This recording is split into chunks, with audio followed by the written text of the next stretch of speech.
Rick and Morty is like a love letter to science fiction and cosmic horror. The series runs fast and loose with the many worlds interpretation of quantum mechanics and often pays homage to great science fiction. Rick and Morty are constantly traveling through many different universes with thousands of unique creatures. Despite its wide array of almost fantastical beings, it would still be considered science fiction.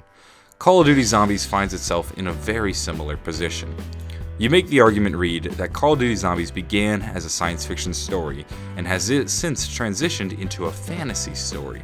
You then argue that since Zombies now draws on more fantasy elements, its quality in storytelling has dropped dramatically.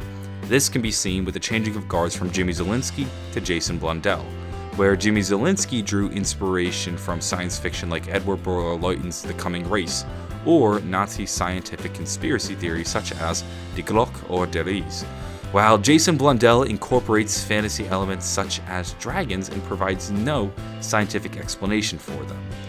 The problem with this logic is that I can easily flip the roles.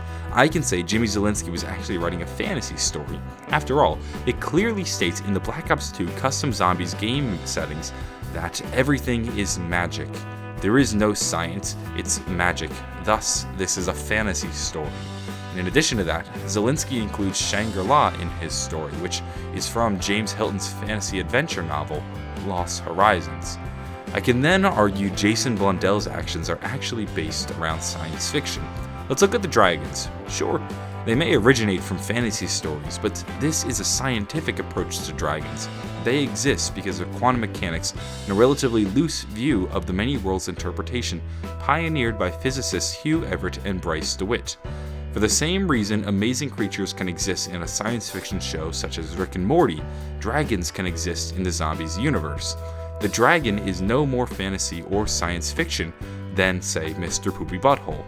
We can even look at several scientific documents from Zetsubo no Shima as they try to revive these ancient beasts in a manner similar to the science fiction classic Jurassic Park. I can argue against your logic of what elements are or are not fantasy or science fiction on many points, but the trouble with this argument is that fantasy, science fiction, and horror are three genres that have a bad habit of bleeding into one another. We can spend hours nitpicking the story. I can say something's fantasy, you can say it's science fiction, as we try to place elements into little boxes, only to then create new genres such as science fantasy or cosmic horror. I think at Zombies' heart, it's a science fiction story. We are, after all, following the work and fallout of many scientists and research teams, and while not everything has an amazing scientific explanation, there's more science elements than fantasy elements, and the inclusion of poorly explained creatures does not automatically make Zombies a fantasy story. I don't think this is important though. Despite the title of your video was more about your frustration with the current state of the zombie storyline than it really was fantasy versus science fiction. You often discuss how elements don't have any weight, or that these creatures are boring to you, and this isn't a problem with science fiction or fantasy. This is a problem with storytelling.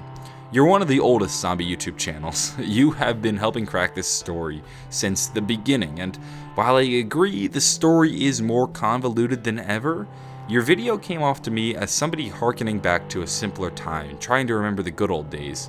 You're using what you perceive to be as fantasy cluttering your science fiction story as a punching bag for your frustration towards the shortcomings of the zombie storyline. While I'm not trying to diminish your opinions, I believe you are entitled to them, and in many ways, you're not wrong. By staging this debate in terms of fantasy versus science fiction, you're having the wrong conversation.